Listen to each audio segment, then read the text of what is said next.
Assalamualaikum warahmatullahi wabarakatuh. Nama saya Rini Ismawati, NIM 20211301 kelas 2A, Sarjana Keperawatan. Di sini saya akan menjelaskan tentang istilah yang sangat sulit dalam keperawatan. Nomor 1 yaitu taki. Taki itu detak jantung yang tinggi. Nah, entah itu dalam pemberian obat yang berlebihan dosis atau serangan jantung yang mendadak. Itu taki kepanjangan dari takikardi. Kemudian nomor 2 yaitu ungkapan yang ditanyakan kepada perawat. Kemudian kata-kata itu banana bag. Nah, banana bag itu warna kuning yang digantungkan seperti nutrisi, itu yang disalurkan kepada pasien. Nah, itu vitamin, bisa untuk vitamin atau daya tahan tubuh untuk pasien tersebut. Kemudian nomor 3 yaitu walkie-talkie. Nah, itu pasien yang membutuhkan bantuan di kasur di waktu ke rumah sakit. Nah, entah itu butuh makan, entah itu butuh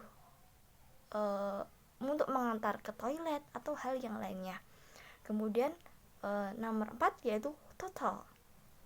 Pasien yang membutuhkan perawatan yang maksimal, yaitu pasien yang benar-benar tidak bisa ngapa-ngapain, bergerak aja itu susah. Kemudian kayak untuk hal-hal apapun, kalau infusnya lepas, itu perawat harus memberikan pelayanan yang total, memberikan pelayanan yang maksimal kepada pasien agar pasien cepat pulih. Kemudian nomor 5 yaitu frequently flyer, yaitu pasien yang sering kambuh penyakitnya.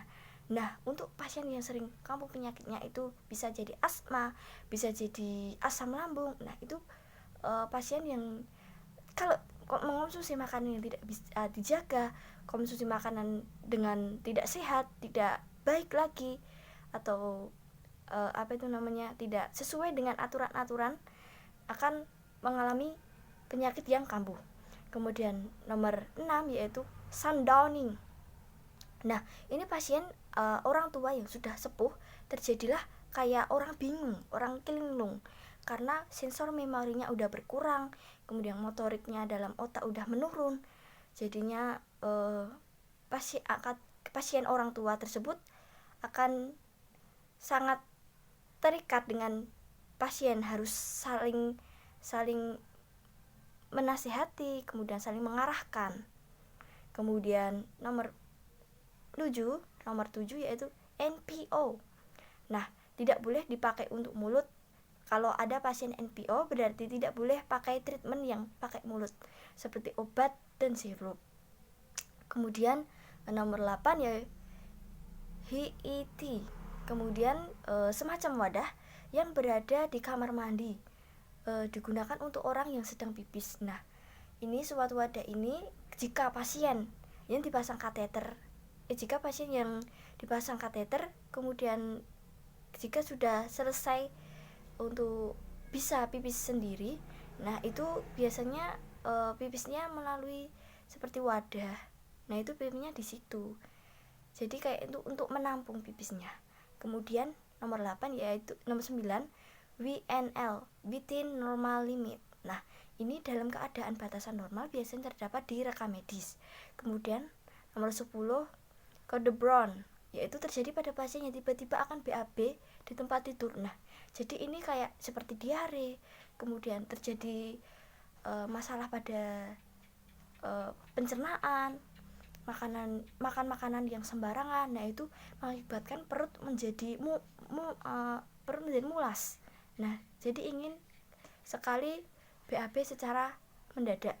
Nah, kemudian nomor 11 idilip. Nah, pasien yang tidak punya kendala fisik. Kemudian pasien yang tidak punya kendala fisik yaitu pasien mampu untuk mandiri, tapi pasti tetap ada dampingan dari si perawat tersebut. Kemudian ada nomor 12 dari ODB. Nah, OOB pasien akan turun sendiri, kemudian minta bantuan. Pasien untuk turun sendiri atau minta bantuan itu tergantung sama si pasien tersebut. Nah, jadi kalau pasien akan ke kamar mandi, kemudian Jika bisa mandiri, ya bisa mandiri. Kalau bantuan perawatnya, dipanggil perawatnya melalui tombol dekat dengan si bed atau tombol belnya. Kemudian yang nomor 13 yaitu R or N. Seperlunya saat pemberian obat ketika dibutuhkan. Nah, jadi ketika dibutuhkan kayak penyakit yang sangat mudah untuk disembuhkan, yaitu kayak penyakit flu. Jadi hanya memakai seperlunya saja. Jika flu minum obat, sudah sembuh, hilang. Nah, untuk diare itu juga kalau udah mampet, udah BAB-nya udah tidak keluar, nah bisa untuk menggunakan PRN ini, kata dari PRN ini. Cukup sekian, terima kasih. Wassalamualaikum warahmatullahi wabarakatuh.